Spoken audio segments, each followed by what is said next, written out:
Kagaya ng sinabi ni Sec. John Vic at ni Sec. Banoy, tulong-tulong ang direktiba ng Pangulo is kailangan, lalong-lalo na ngayon, na ang tumataas ang presyo ng crudo, ng diesel, ng gasolina, and maraming babiyahe ngayong Holy Week, kailangan maibsan natin kahit papano yung hirap ng mga kababayan natin. And one critical way of doing that is less time on the road.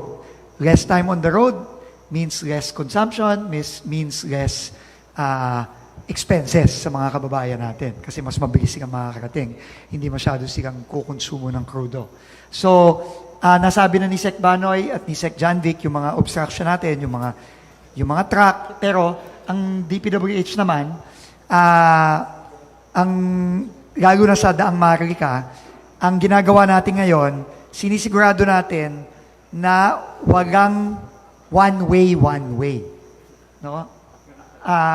Kailangan yan, tuloy-tuloy yung daloy ng trapiko at maaayos natin kahit papano yung mga sira-sirang kalye. So, halimbawa, ito yung sa Laguna, sa San Pablo, yung mga dating sira-sira, naayos na ngayon. Next, kahapon, nanggaling lang ako sa Quezon. Ito yung Gumaka, ito, sa kalagitnaan mismo ng Gumaka, sira-sira yan nung lang February, January, ngayon maayos na. No? So, importante yan kasi tuloy-tuloy dapat. At ang instruction natin sa lahat ng district engineer tsaka ang regional offices, walang ongoing dapat. Lahat yan tuloy-tuloy, walang tutukod, walang magsa-stop and go.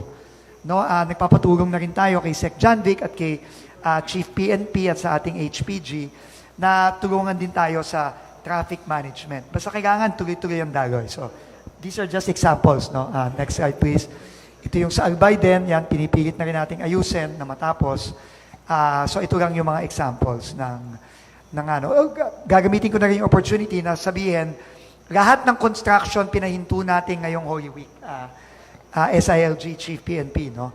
So kailangan yan, tuloy-tuloy, magre-resume na lang tayo ng construction sa week of April 6. No? So ngayon, wala ng construction as of nung weekend hanggang Easter Sunday, sa April 5. So, yun lang po. No? Tulong-tulong lang po tayo at ingat po sa biyahe sa lahat. Maraming salamat, Sec. Vince.